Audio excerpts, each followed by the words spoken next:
Okay. I understand that in my mind. I feel as though I have this conditioned response that I feel as though I tend to surrender the will. That's what it feels like to me, and that doesn't serve me, and nor does it serve the other person. But usually, I don't.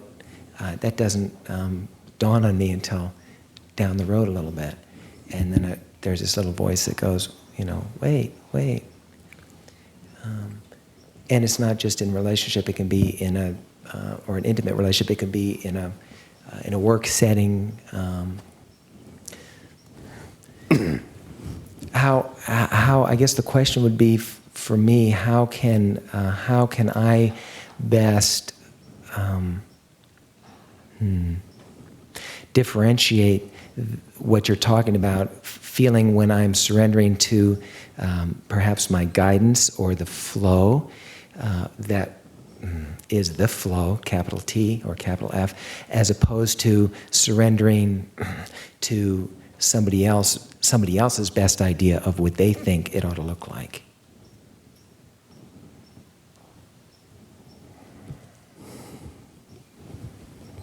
Again, I will never talk to you about surrendering to another person's point of view or another person's perspective. I get caught up with that because I get I'm in the process of trying to soften my grip on my best idea of how something should look or be, you see, the issue being dealt with when you came in was being defended against being in relationship. And so that was the topic. And the fundamental answer was that one needs to let one's defenses down so that one might find how one fits in. Okay. The point being on the fitting in, because that requires involvement, the opposite of privacy. And in the state of being involved with another, not yielding to them, but yielding up privacy, you then have the basis for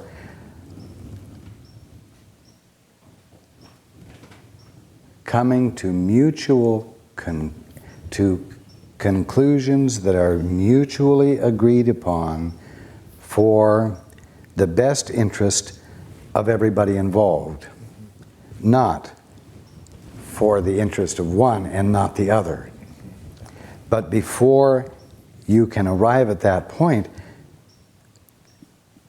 there has to be a connection and involvement that can only occur if you've let down your defenses. If you call me on the phone, we can't be involved if I don't pick up the phone and remove the barrier to our talking to each other, the barrier of the receiver still being on the hook.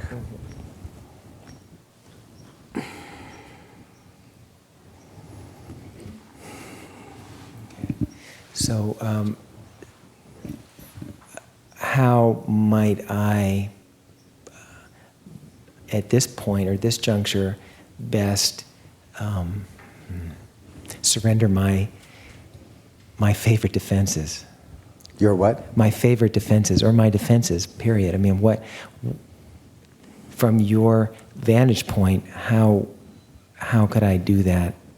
Well, as I said earlier, you must invite involvement, and the best way to invite involvement is to have an object of your affection, meaning having something that you care about, whether, as I said earlier, it's the flower or anything that you might, a mate, a partner, a friend. And how do you let someone be the object of your affection? By bringing your attention fully to them. Not bring yourself fully to them, but bring your attention fully to them so that you may be with them, paying attention to them so that they register with you. That's how you let them in. That's how the connection is made. And that's how the defenses get spontaneously dissolved. You must reach out. You must either value making connection, or you must arrive at a point where it's hurting too much to be disconnected. But one way or the other, the answer is you must reach out. You must involve yourself, whether the involvement is totally comfortable or not. If the involvement is uncomfortable, the very fact that there is involvement means that it can change as a result of the involvement. But if there's no involvement, everything stays as it is. The fundamental and truly the only problem any of you are suffering from is isolation. And it's self-imposed. And everything I'm ever talking about is the breaking down of that self-imposed isolation.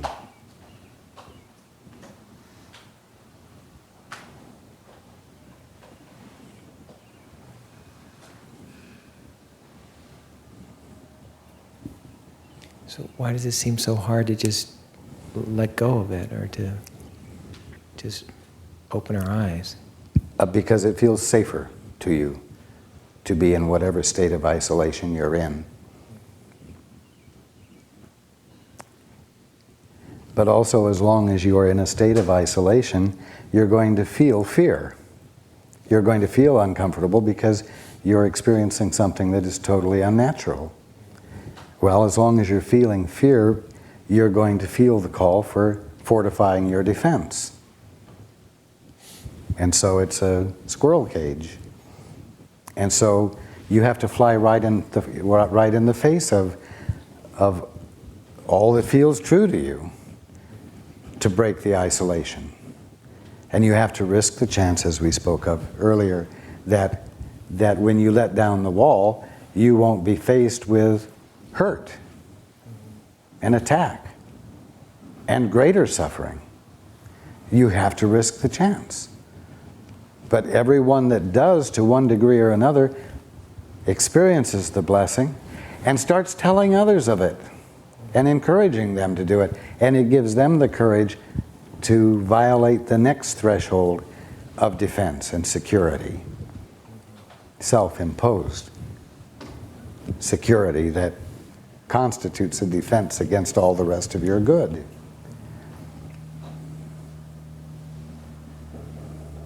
It's not going to feel easy because being unnatural feels so necessary.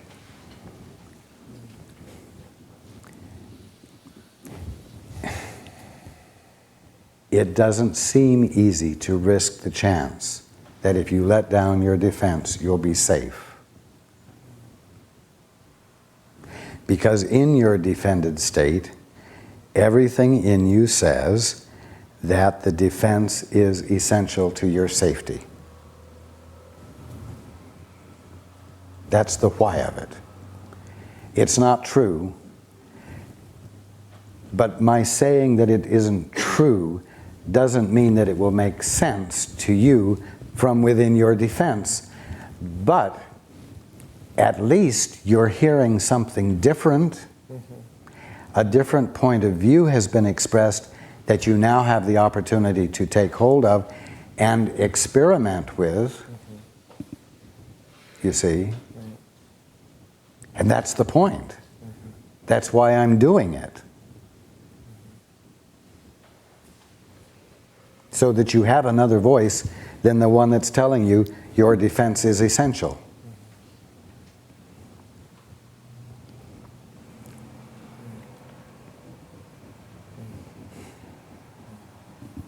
Thank you. And part of you knows this already, and you shift back and forth depending on which voice within you has ascendancy at any given moment. But I reaffirm it to you. Thank you. It's good to hear it. Yes. Indeed. It is good to have you here. Thank you. It's good to be here. Thank you. You are welcome.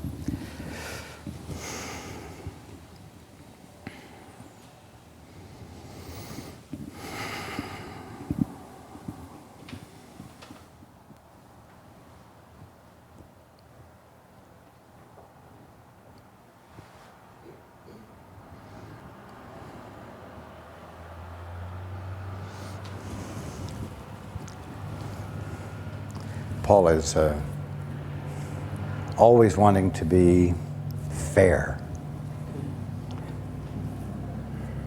And we started late today, and I'm indicating to him that today's gathering has come to an end. And he sees that it's 15 minutes early, and he says, that's not fair. But it's not an arbitrary thing that I'm saying it's over. I'm saying that it's over because it's over.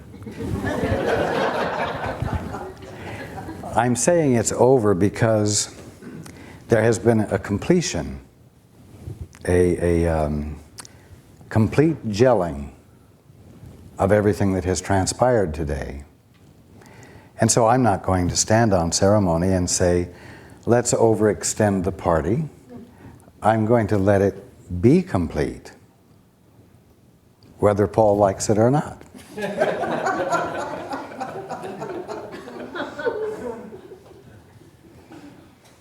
That's me, Paul, smiling.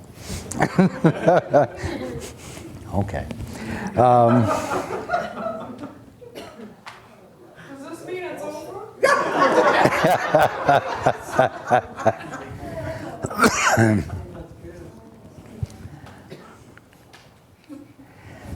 We've done a good dance together. And I look forward to seeing you tomorrow. And maybe Paul will get his sense of fairness tomorrow. And yet if he does, it will only be because perfection happened to coincide with his sense of fairness. So I look forward to seeing you all tomorrow, and I love you.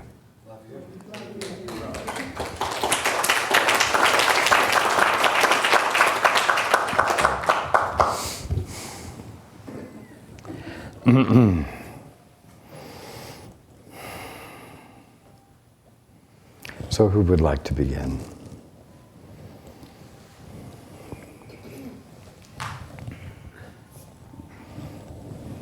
Is that our guides cheering us on in the distance? It is a lively funeral.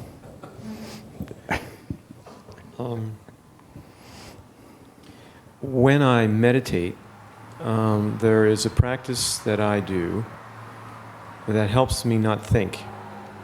And that is, I feel into my body and feel where I'm holding tension. And then let that go. And I can feel where I feel like I'm holding myself uplifted. I can feel things start to drop down towards my, for lack of a better expression, root chakra. And neck, muscles, stomach, diaphragm, shoulders.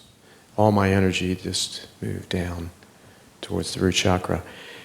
The question is this a worthwhile pursuit at this stage for me? Or is there another more important practice, which is like trying to go into a void? Because when in the feeling state, I'm able to drop out of thought. In other words, there is no thought. It's just feeling. It's a process going on, but there's no judgment about it. It's like noticing, and as soon as the noticing happens, the release takes place. And even there are some surprising muscles, that intestines and liver and things that are not considered volitional muscles. Even I can feel the energy beginning to just let go in these areas. So is this something that I should continue, or is there another direction that my meditations should take? This is an excellent, excellent practice for you. It would be excellent for anyone. The point is that once everything has relaxed, then, listen, once you are in the no-thinking place, then pay attention. Just pay attention. I am suggesting that you do not ask a question. Don't focus your attention. Just pay attention to the not thinking place. Just pay attention to the experience, the larger experience than just your body.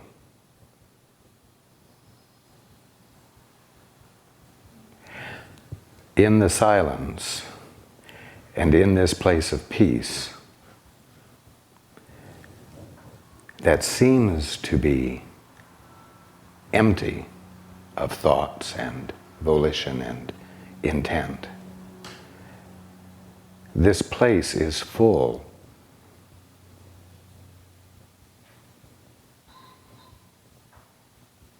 And it's full of that which you can't discover until you have arrived in it. What you are experiencing here is you, what I would call the real you. And therefore it is the place where God is to be found. It is the place where real meaning is to be found. It is not at all empty. But because you have moved out of the busyness of your mind and your worries and concerns and frets and so on, it seems to be empty.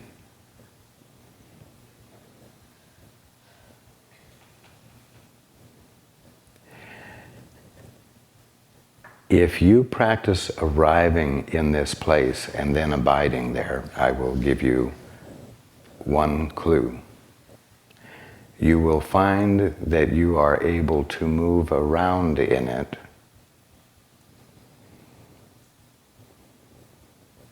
without having any comprehension of what it is you are moving around in. All I will tell you is that you will be able to experience what can only be called movement.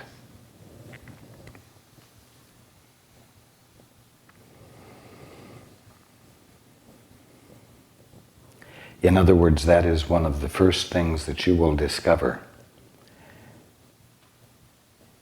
For you or anyone who does this,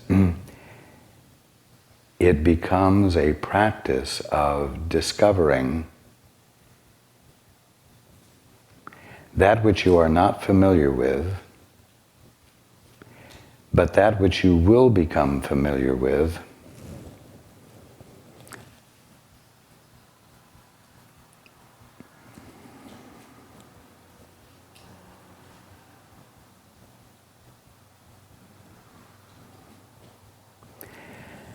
For lack of better words, without any comprehension or understanding of what you're becoming familiar with.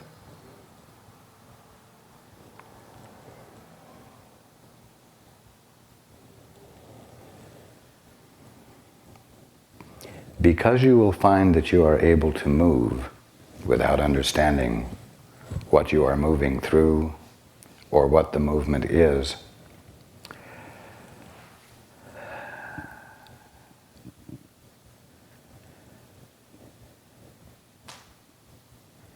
you will begin to have the experience of discovery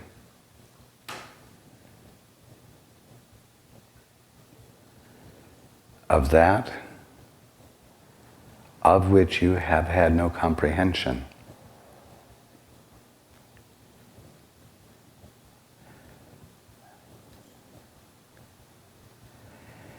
And you will have to learn to make sense of it.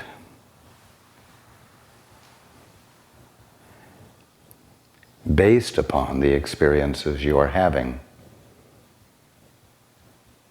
And again, I will remind you that what you are experiencing is more of you than you are able to experience at the surface active level of your mind, where you do all of the thinking and worrying, etc.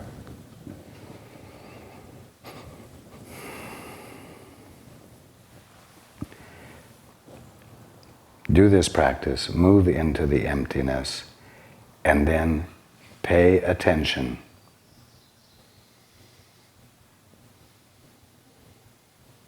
Without trying to make sense of it, using your current sensibilities to make sense of it.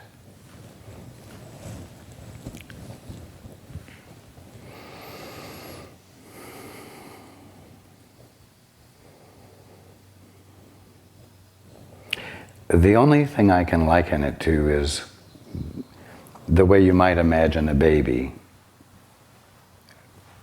who experiences his hands, his fingers, even his fist, without any comprehension of what it is that he's experiencing. But he gains the meaning of what he's experiencing by continuing to pay attention to the experience of his hand. You see what I mean? You see what I mean? Yes.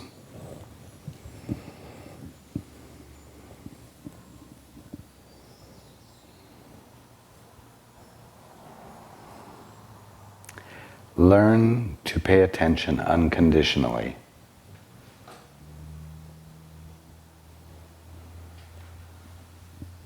Because it will feel as though you are paying attention to nothingness, you will not be able to utilize any preconceptions in order to grasp its meaning. And this is a wonderful place to be and a wonderful experience to have. Now this applies to any other form of meditation than any of the rest of you might use. Once you find yourself in the void, in this place that is empty of the busyness of your mind, abide there as long as you are able and pay attention. Realizing that you are paying attention to something which you have no comprehension of, and therefore you must be full open consciousness, if I may put it that way.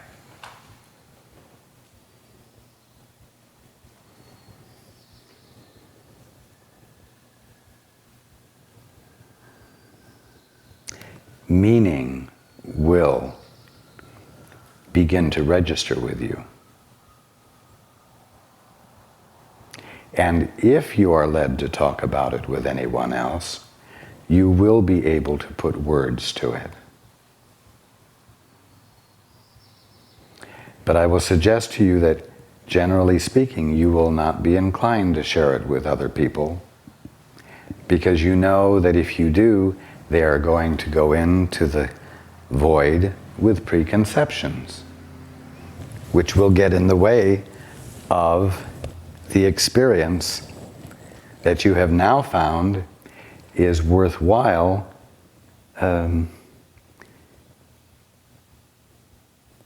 is a worthwhile thing to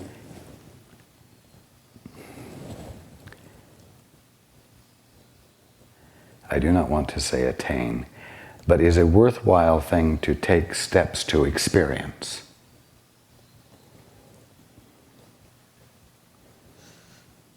And so that is all I will say about it. Learn to pay attention in the silence, unconditionally. In other words, as full open consciousness.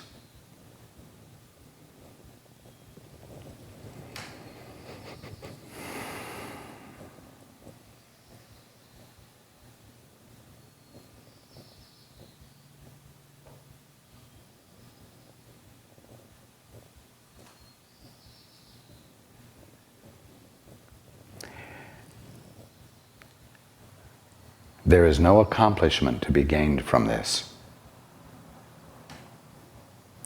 It will never be a means by which you will eventually be able to accomplish anything.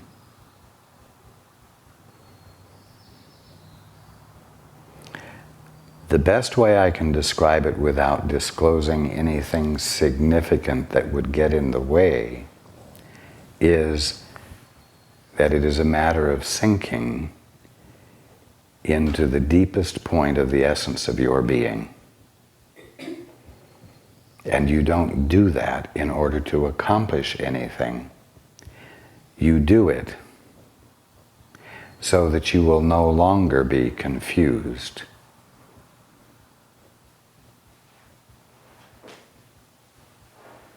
You do it because that is where your clarity abides. That is where your groundedness is. That is where the very being of you that is immovable and invulnerable is as an experience.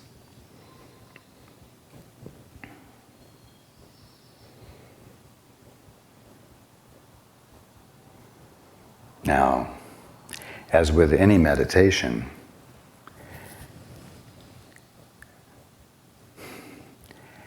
what you want to do when it is over and you once again have to engage in activities in the world,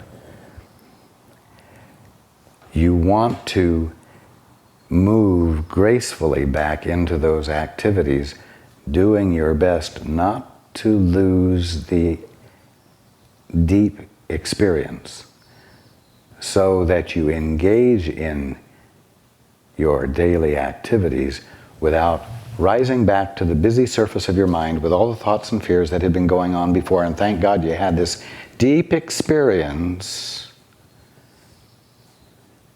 because at least you know all the busyness that's going on in your world isn't really the truth about everything, even though you're having to be very busy taking care of everything without being connected to this deep, still point of your being. You see?